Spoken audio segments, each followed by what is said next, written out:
Good evening, and welcome to Education Number One Priority. I'm Dr. Jane Garza. Domestic violence, all of us has heard of that. We've seen it on television, we've seen what's occurred, but more important, this is nothing new. Research states that about 20% of our population has engaged in domestic abuse. What are we doing about it? We know that something can be done. Well, here in Corpus Christi, a lot is being done. This past month, a special summit was held, a summit that addressed it from the point of view of the psychological impact it has, not only on the abuser, the person that's being abused, as well as children. Let's visit with our district attorney and a violence advocate that will visit with us and tell us a little bit more about domestic violence and what is being done here in our city of Corpus Christi. Welcome to Education Number One Priority. It's wonderful to have you here, Mr. Mark Skurka. I know you've got a lot going on, but this is an issue that you have personally taken on. And I was at the summit and I listened to what you were saying. So you really have an interest in sort of making sure that it's being addressed and that it's no longer a silent issue. As a prosecutor for over 28 years, I've tried all kinds of cases involving domestic violence, from somebody slapping somebody to stabbing them to killing them. Lately, our community has had some terrific, horrific stories about domestic violence. Ladies have been killed by their partners. We've had 4 or 5 murders this year. Essentially what happened is, Doctor, I sat down in my office with some of my compadres at the office and said, listen, we've got to get the message out that this is not right. We sat in our office and planned this summit just kind of off the cuff, and we had decided we wanted 3 goals. We wanted to raise the awareness of the issue, we want to educate people about the issue, and come up with a plan that we could implement to get people more involved in the issue. The summit was a great way of doing that. We had a lot of people coming in the community together to talk about these issues. And it was very well attended. Yes, it was. And you even had an overflow room in case it was needed as well. We had no idea how many people would show up. I mean, we kind of advertised through the Caller Times helped us, and through word of mouth and some agencies, but really we had no idea if 5 people would show up, 50 people, or 100 people. We had over 191 people RSVP for that, and so we had around 150 to 200 people. I noticed while I was sitting in the room as people were talking, people sort of putting their heads down sometimes, people sometimes shaking their heads, and some people even just saying, I just can't believe this, silently in there. So that a lot was gained not only by the people that were sitting there, but I think also by the people that were presenting, knowing that the community truly is interested. As I said, raising awareness was our biggest goal. Rosa Maria Cervantes and I and the Women's Shelter, we're aware of this every day because we live it every day. However, some people in the community have a hard time believing this really happens behind closed doors. And that's why our theme of this was to stop the silence. Start talking about it, take a stand against it. Well, as I was doing the research to prepare for this, I was sort of shocked to find out that 20% of the population either engages or suffers from this, okay? And that's a high percentage when you think about that. Well, of course. Yeah. Rosa Maria, I watched you and all that passion that was coming out, and I know that you're an advocate. Tell us a little bit about what that means. Well, currently I'm the crime victims advocate, or the Victim Assistance Coordinator in the District Attorney's Office. By law, the DA's office is required to have somebody do the kind of work that I do. Initially, I came to Corpus Christi in '77, and the Women's Shelter was just opening. So I volunteered there. I had come from counseling in East LA, and so I was the first counselor at the Women's Shelter in '77. We thought when we opened the shelter that this was a problem that could be managed that somehow numbers would go down, that we would make a difference. And now, 30 some odd years later, the problem is that existing. Unfortunately, it's a learned behavior. So we have a problem that not only has increased in numbers, but has escalated in violence, and the behaviors have gotten a lot worse. Mark said there were 5 murders. We had women who were killed by their partners, but we also had female parents who were killed by their children who learned the behavior from their parents. And that is unfortunate. We never dreamed that would be happening 30 some odd years later in 1977. My work at the DA's office is to assist victims of crime through the process, from the time that a case gets brought into our office, through grand jury, through possible pre-trial situations, trial, and then I help victims through the process of keeping the inmate in prison as long as possible. So I see people basically from the time the case is charged to the time that the inmate is released from the prison system. And that support is needed all throughout. That support is needed by someone who's not the attorney. The prosecutor is busy in the courtroom. They're busy trying to figure out strategy for the case, preparing their witnesses. We're there, Shirley Esparza and I do victim assistance in the DA's office. We're there to help the victim and their family members through the process with information, support, referrals, and some counseling. Mark, let's talk about definition. How do we define domestic violence? Well, I think I'll let Rosa Maria answer that. All right. Domestic violence is pretty much any behavior that is placed upon a person who is the victim by the perpetrator. It can be physical abuse, it can be verbal abuse, it can be financial, sexual, it can be something as simple as humiliating you in front of your friends, to all the way to getting injured by a weapon or being killed by your partner. So it can be husband-wife, it can be roommate-roommate, it can be grandmother being abused by a grandchild, any form of physical or mental situation that is incorporated by the perpetrator to control the other person is physical domestic violence abuse. So it's the controlling of the other person. Right. So whether it's physically, verbally, financially, any of those matters. Any of those things. In a domestic violence situation, you're not going to have an equal relationship by the two people involved. The person who is violent or aggressive is the one who needs to control the one who is nonviolent and becomes the victim. Mark, we talked about the murders that have occurred, and I'm glad that we're talking about those because, like you said, stop the silence. For too long, we weren't very open about this. But what other types of domestic violence are we seeing in our community? The murders, we'll see, they're advertised, radio, television, newspaper, but there's others that occur that the community may not know. So how prevalent is domestic violence? Let me explain what I told to the people at the summit. You're exactly right. The media covers those big cases, so to speak. But guess what? We have cases similar to that every day in every courtroom in Nueces County. Domestic violence can be as low as an assault where somebody slaps somebody, to an aggravated assault where somebody hits somebody with a stick or a knife or stabs somebody or doing something like that, up to murder. So you have, it's kind of like an escalation of things. As Rosa Maria said, sometimes it starts with verbal abuse and controlling abuse and leads up to that. I really don't believe that people start by murdering their partner in domestic violence. They probably start with words, verbal abuse, go up to some other type of physical abuse, a slap, a push, a shove, to actually maybe hitting them, causing damage to their body or their face, to using a weapon, and then ultimately can kill people. So every day, to answer your question, in our courtrooms, we have the widest range of those cases. And every day we have those cases where people get slapped, stuck with a knife, and hurt by their partners in domestic violence. So it's so pervasive in our community. And you're exactly right. People only hear about the high cases or the big cases, but it happens every day. For example, in the district attorney's office, we don't have really hard numbers on this, but it's estimated probably 20 to 25% of all of our cases are domestic violence cases. So that can be anything from, again, a slap to a knifing to a killing. and sometimes they have slightly different words or charges, like burglary of a habitation with the intent to commit assault.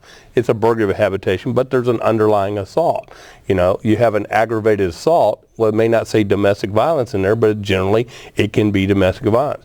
So we have a large percent of our cases are based on domestic violence. And I'm glad we're talking about that, because it's important for our community to realize that it is something that we can all help in doing so. Because, you know, we had these murders, and probably they could have been prevented. Probably if people had said something. Probably if the person that unfortunately is the victim had said something to someone about this. Let me tell you about a case I had years ago with a young lady who was killed by her boyfriend / companion. They had 3 kids together, and he ended up killing her in front of a crowd of people and shooting her in front of her kids. She was pregnant with their 3rd child. I talked to the family getting ready for the trial, and I said, didn't you see any of this? Didn't you know any of this? And they would tell me stuff like, well, she would come home with bruises on her arms or her face. Or she would come home with a black eye and say, Mom, it's nothing, don't worry about it. And I think the family knew the abuse was going on, but nobody either intervened with her to say, look, you've got to get out of this relationship, or with him saying, we're going to send you to the police, or we're going to call the police if you hurt our daughter or sister or our friend.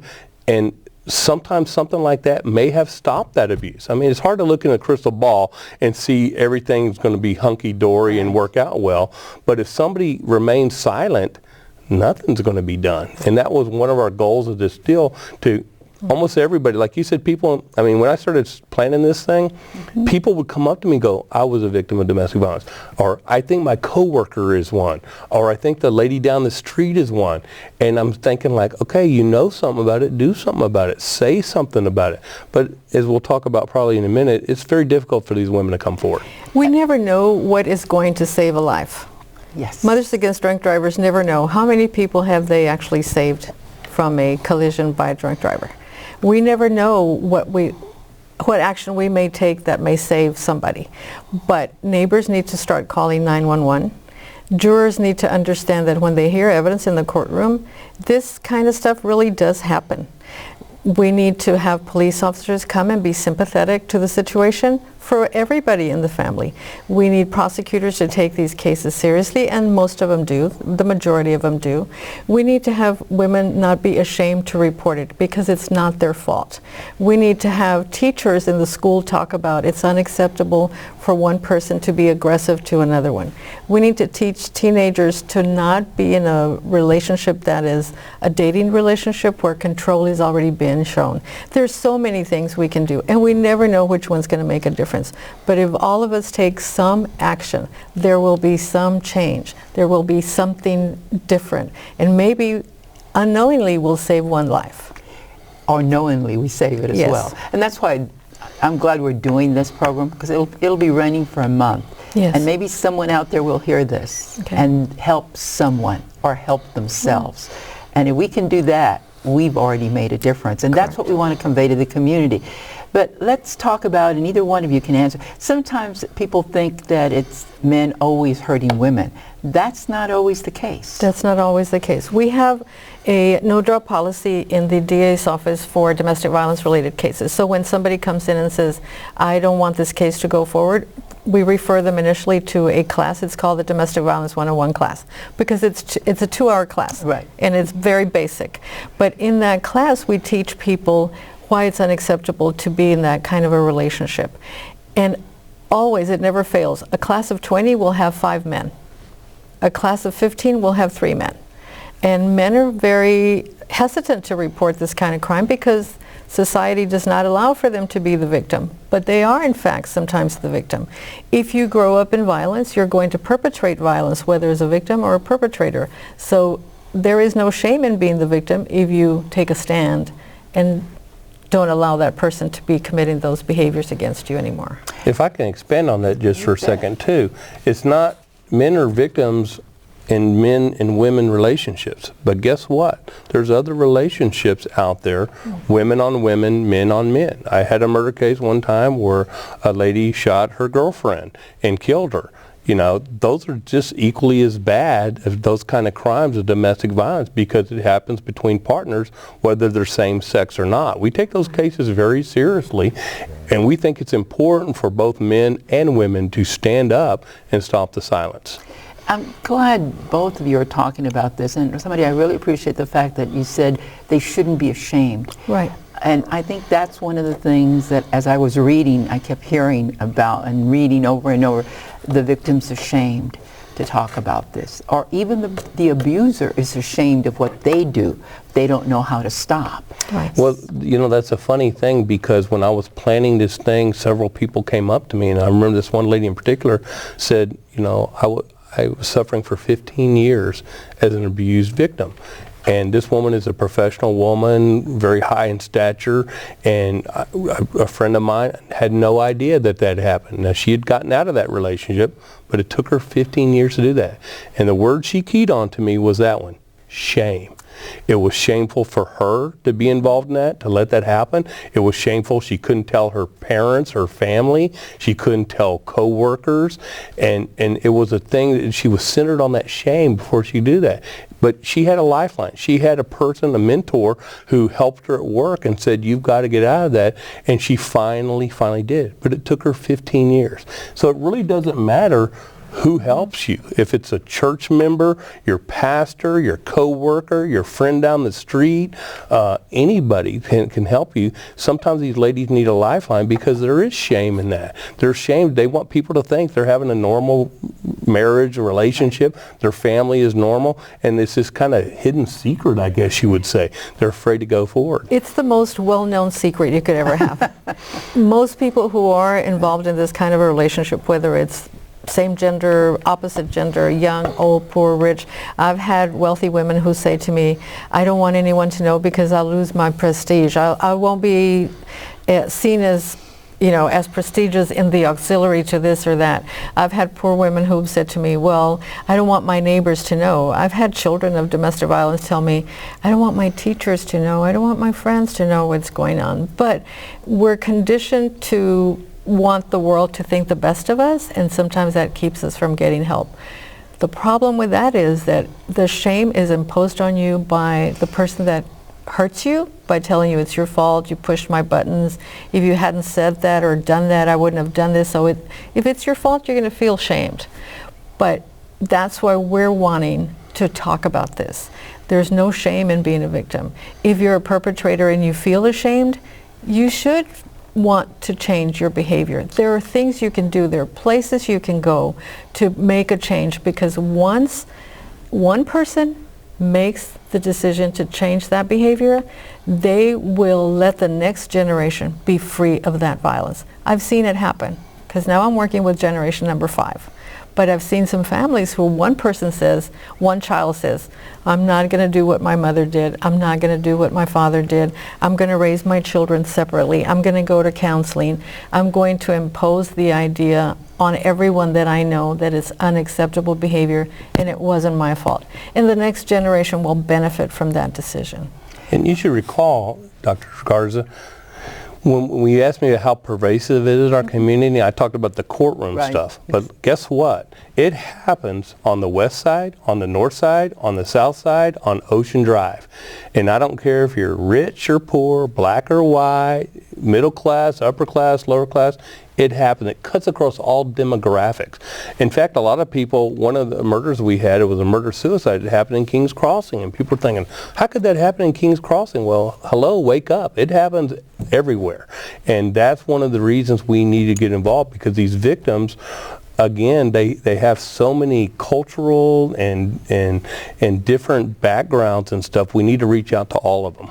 I'm glad you mentioned that, because that was going to be a question I was going to ask you, but you've answered it. So really, domestic violence doesn't know socioeconomic status. There's no barriers. It cuts across all lines. Okay. Or ethnic barriers. That's correct. Definitely not. All right. So basically, this is something everyone needs to be aware of. I keep hearing you say, do not, come forth.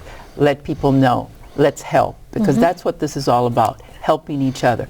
The other thing I heard you say, that shame. People sometimes feel judged by others.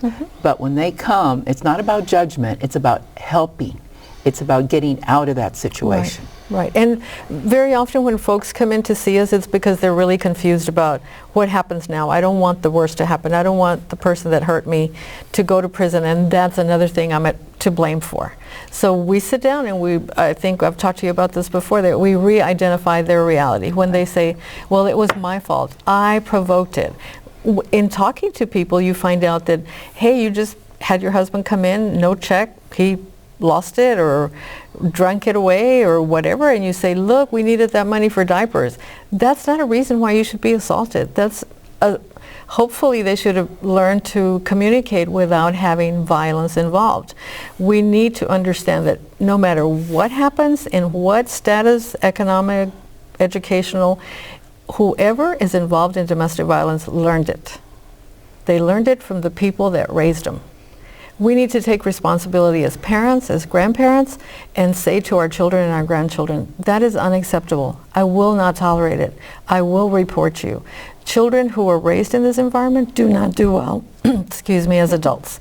So if we're parents or grandparents and we see this, intervene. It's okay for a grandparent to call CPS and say, my grandchild is in a situation where his parents are having domestic violence. Some intervention needs to happen there. Intervention is not a bad thing if there's change in behavior. Yeah, and people need to understand that. That is true. And you take the time to explain to them what is going to happen and the reality of that situation. Right. What are the possibilities in your situation? Exactly. One of the things that comes to mind is when victims come to our office, you mentioned our no-drop policy. Right. You can't come to our front window and say, I want to drop charges if you're the victim, and we just sign a piece of paper and get rid of it. We actually take the step, and we joined forces with the police department some time ago to come up with some plans on that. So first of all, a woman comes to us with an affidavit that says, I want to drop charges, whatever. We say, oh, that's very nice, but it's the state's decision. It's state of Texas versus John Doe. It's not you against John Doe. So now there's a third party involved. That actually helps them to have the fortitude to say, like, well, it's not my decision to go forward and prosecute or not. It's the DA's decision. And we willingly take that burden. I've had many times, doctor, where the lady comes in, wants to drop charges, and guess who's waiting for her down in the waiting room in the first floor of the courthouse? The guy, the perpetrator's down there, who's told her, go up there and get the charges to drop. So when they come up, we let them sign the paper sometimes, but the paper says, you understand the ultimate decision is on the DA's office. So she can come back to him and say, look, I tried to do it, but it's that bad guy over there that won't drop it. And I'm happy to be the bad guy in that situation because it protects those women, and he can't blame, the blame shifts from her to us. And we need to have somebody, that's a way of us stepping in to stop this, because otherwise she's under tremendous pressure by the perpetrator, his family, sometimes her family, to get this taken care of and dismiss it and quit talking about it. Maybe it'll go away. They hope it will. And when Rosa Maria said, you know, batterers sometimes feel the shame, I'm a firm believer there's no one that can apologize after an incident like this than a person who did it. Perpetrators always say, I'm sorry, honey, this will never happen again. It was only because I was mad that day. I'll be the best husband, the best boyfriend you've ever seen. And women want to believe that. And you know, we want our lives to be good. And then when it happens again, it just perpetuates the same cycle over and over. As she said, the courts are a great intervention. Police are a great intervention. Counselors are a great intervention. I really don't care what it is, but something's got to stop the cycle. All right. Well, that leads me to my question, and back to your friend that you talked about that was in that relationship for 15 years. So the question is, why do victims stay in there? Or why do they return if they know that this is going to be a behavior that is not changing? Let me ask you a better question. Sure. Why do batterers not understand that when a woman says, I don't want to be hurt, I don't think it's my fault, it's unacceptable behavior, you shouldn't do this to me? Why don't they understand that? We're always asking of the victim, why? And the victim's going to tell you, because I married a man, or I got involved with a man that I thought was the man for me. I had hope for that relationship. Now that I'm in that situation and I have children, do I lose the father to my children? Do I lose the income? Do I take blame for having him be punished by the system? Do I let the world know that he's a bad person and I can't handle him? Do I explain to my mother-in-law, who lived through the same thing I'm living through, that I'm better than she is and I'm not going to put up with it? There's so many things going on. The fact of the matter is there are two people involved in this situation. We need to start asking the batter, why are you doing this? Why are you not stopping? Why are you not taking no for an answer? Because most women who get hurt are hurt more viciously during the time they're trying to leave. So the question should be, why doesn't the batter accept that this relationship is not working and maybe it should be over and the violence needs to stop? That's because he's always been able to dominate the person and he wants to continue that domination. But women are so much, I don't want to use the word trap because I think it's a false trap, but women often tell us, I can't leave. He's the provider. He brings home the bacon. I can't leave because I'm afraid he's going to retaliate and hurt me even more. I can't get out of this relationship because my family will be ashamed of me if I divorce him. I can't leave because God wants me to be with him. I can't leave because this and that. I mean, they have all those different answers, and they think they're trapped in it, but it's not a trap. You can leave if you can get out of there in one piece, and you can leave. That stops a lot of stuff, but unfortunately, as she says, sometimes it escalates. So one of the things our summit was doing is try to give these women the resources to help them leave. The Women's Shelter does an excellent job to help folks in problems, but sometimes they need those immediate questions answered. Who's going to pay the rent next month? What's going to happen with my children? How am I going to have insurance? All those things. Well, I think this is a topic we could continue to visit about. I thank you both so very much for being here. And we'll visit this topic again because I think it's a topic that's worth looking even more in depth. Thank you. Well, I think all of us have learned a great deal about what domestic violence is and what we here in Corpus Christi can do. The District Attorney's Office is ready to assist. Know that domestic violence exists here in our city, and we, the people, can make a difference in stopping. This has been Dr. Mary Jane Garza for Education #1 Priority.